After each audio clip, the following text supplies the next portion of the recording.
Kung ikaw ay batang 90s, malamang kilala mo ang isang singer na nagngangalang Aaliyah.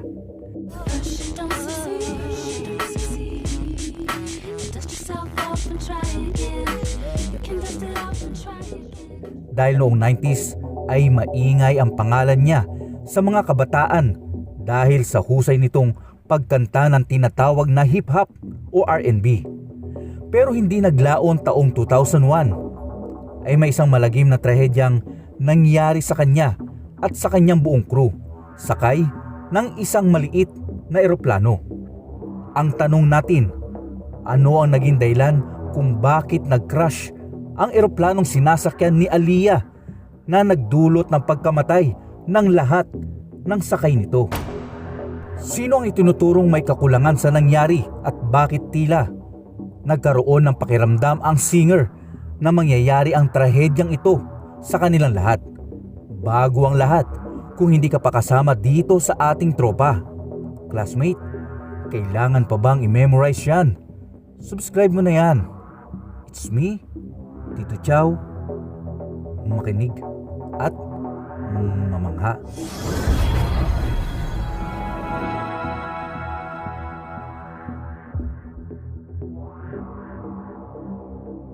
Si Aaliyah Dana Houghton ay isinilang noong January 16, 1979. Ang kanyang mga magulang ay sina Diane at Michael Houghton. Aaliyah nang ibig sabihin ng salitang Ali sa Arabic ay high o highest o di naman kaya ay champion. Sa kutis pa lamang nila ay hindi na rin maipagkakaila pa na mga ito ay mga African American. Ipinanganak si Aaliyah sa Brooklyn, New York.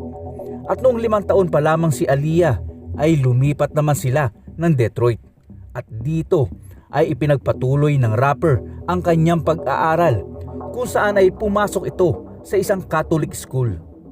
Buhat sa pagiging estudyante ay nakitaan agad si Aaliyah sa pagkahilig sa musika at pag-arte.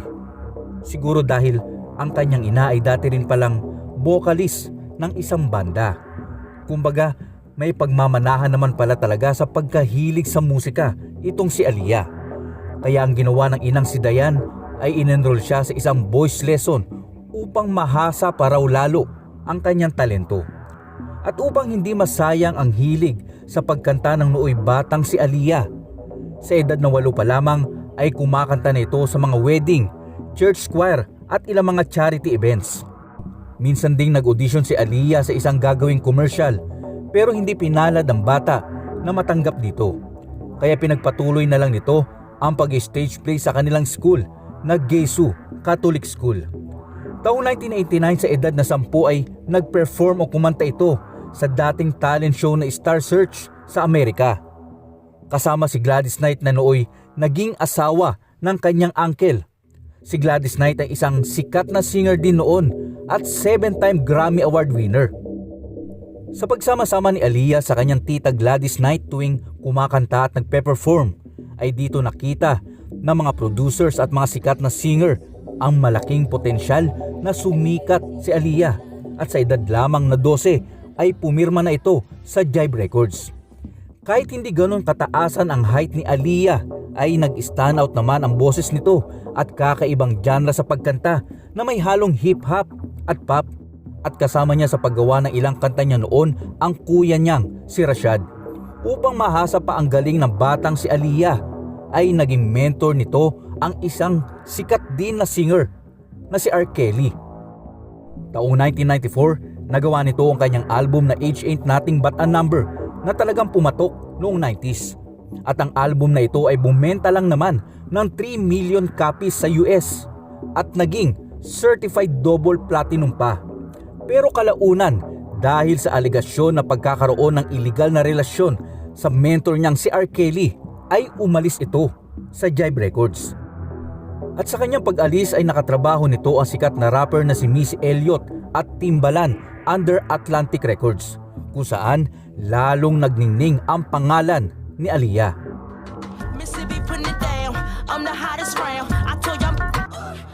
Pero kahit may pangalan at karangalan ng binubuo si Aaliyah, ay ipinagpatuloy pa rin ito ang pag-aaral hanggang sa graduate ito sa Detroit High School ng Fine Performing Arts major in drama.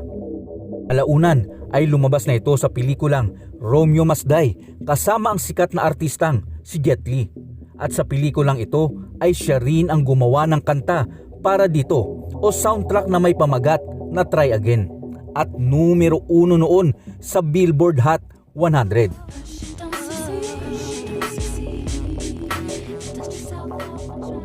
Unti-unti na rin namang nakilala noon ang kantang R&B, pero sa tulong ni Aaliyah ay mas lalong na-appreciate ng masa ang estilo ng ganitong kanta. Kaya buhat noon ay kinilala si Aaliyah bilang isang R&B princess at queen of urban pop. Fast forward sa ating kwento, noong August 23, 2001 ng umaga ay nagpasya si Aaliyah kasama ang mga videographers, stylist at assistant ni Aaliyah na magtungo sa isang isla sa Bahamas para sa gagawing music video ng kanta nilang Rock the Boat. Sakay ng isang maliit na aircraft na Cessna 404 ay nagtungo nga ng Bahamas ang grupo. Doon ay walang sinayang na oras sa mga ito at nagsimulang mag-shoot na ng mga video. Bandang mag-alas 2 na ng hapon ng August 25 ay natapos na ng mga ito ang ginagawang music video.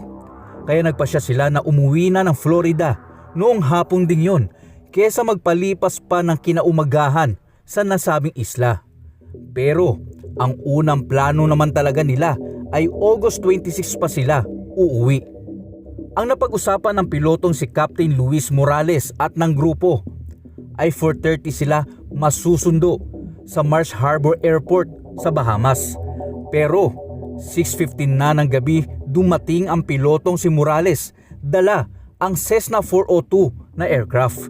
Di hamak na mas maliit ito na eroplano kesa sa unang sinakyan ng nasabing grupo. Pinagalitan si Morales ng ilang kasama ni Aaliyah dahil sa pagiging delay nito at dito nga ay nagkaroon ng pagtatalo. Noong mailagay na ng mga kasama ni Aaliyah ang lahat ng gamit nila sa eroplano ay biglang nagsalita naman ang pilotong si Morales. Teka lang po, sa dami po ng gamit na dala nyo mukhang hindi po yata kayo makakasakay na sabay-sabay dito. Mag-overloaded po kasi tayo eh. Pero tila nagtengang kawali naman ang iba at hindi pinansin ang pilotong si Morales. Samantala si Aaliyah pala noong nasakab papuntang airport ay uminom muna ito ng sleeping pills para makapagpahinga. Kaya noong dumating ito sa airport ay wala itong kaalam-alam na nagtatalo na ang kasama nito at ang piloto. Dahil sa kagustuang makauwi agad ay sumakay na nga ang grupo at si Aaliyah ay inakay na lamang nila sa pagsakay dito. Noong sumapit ang 6:45 ng gabi ay tumakbo na sa runway ang Cessna 402. Pero noong naabot ng eroplano ang taas na 200 feet ay bigla na lamang tumagilid ang eroplano at pasubsob na nag-crash sa kalupaan ng isla. Dahil sa pagsubsob ng eroplano sa kalupaan ay naging mabilis din ang pag-apoy ng nasabing eroplano at pagkasunog nito. Hindi na nagawa pang makalabas ni Aaliyah at ng 8 mga kasama sa sasakyan at dito ay nasunog na nga ang mga ito nang ilan pa nga ay halos hindi na makilala sa tindi ng pagkakasunog ng katawan. Kagad namang may rumesponding mga tao sa pinangyarihan ng insidente pero walang natirang buhay sa lahat ng sakay ng eroplano. Noong simulan ang investigasyon ng mga kapulisan sa nangyari, dito lumabas ang malinaw na dahilan ng pagbagsak ng Cessna 402. Nalaman ng mga nag-imbestiga na overloaded nga talaga ang eroplano noong lumipad ito at tinatayang sobra ang bigat nito ng 320 kilos at maaaring mas mabigat ang kaliwang bahagi nito kaya pumaling ito pakaliwa bago tuluyang bumagsak ng una ang nguso nito. Nagbigay din ng salaysay ang isang nakarinig sa pagtatalo ng grupo na si Captain Lewis na sinabihan naman daw ng piloto ang mga kasama ni Aaliyah na mabigat ang eroplano. Pero gaya nga ng sinabi ko kanina ay ipinagwalang bahala ito ng grupo sa kagustuhang makauwi na sa kanilang mga bahay. Sa ginawa namang toxicology test sa katawan ng pilotong si Morales ay nakita nila na positibo ito sa cocaine at alcohol noong araw na yon. Nalaman din nila na ang piloto pala ay hindi na kumpleto ang kanyang flying time upang maging ganap na piloto. Kumbaga, dinaya ang mga dokumento ni Morales. Sa isang piloto kasi ay kailangan mo munang magpalipad ng eroplano sa itinakdang dami ng oras na bubunuin mo bago ka pa bigyan ng lisensya. Ang isang empleyado naman ng CAB na naghahakot ng mga gamit ay nagsalita din na nooy bago pa man umalis ang CAB patungong airport ang grupo ay nagsabi daw sa kanya si Aliyah ng ganito, "Ang totoo niyan, ayaw ko pa sanang umalis dito eh. Gusto ko sanang dito muna matulog kahit isang gabi pa. Kaya lang, mapilit ang mga kasama ko." Dagdag pa ng crew na hindi komportable si Aliyah na umalis noong gabing yon. Sa kabilang banda ay kilala ng mga kasama sa industriya si Aliyah na takot sa pagsakay ng mga eroplano at mga chopper.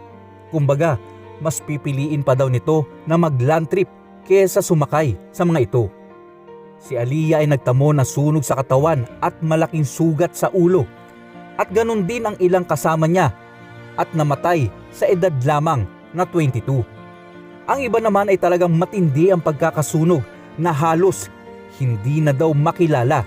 Nagkaroon ng private funeral mass noong August 31, 2001 sa Church of St. Ignatius sa Manhattan at inilagay ang kanyang katawan sa isang silver-plated copper casket na hinila naman ng isang kabayo noong inilibing ito.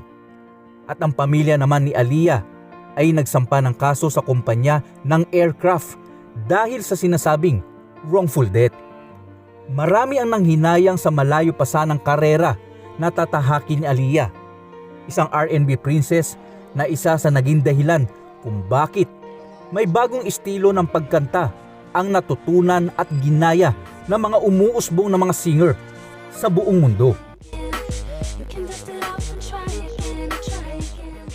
Sino sa inyo ang nakakakilala sa kanya? Sigurado ako kung isa ka sa mga yan ay maaaring isa kang batang 90s at humanga rin kay Aliyah. At anong kanta ang tumatak sa isip mo noong panahong yun? I-komento nyo lamang po sa ating comment section. Maraming salamat po.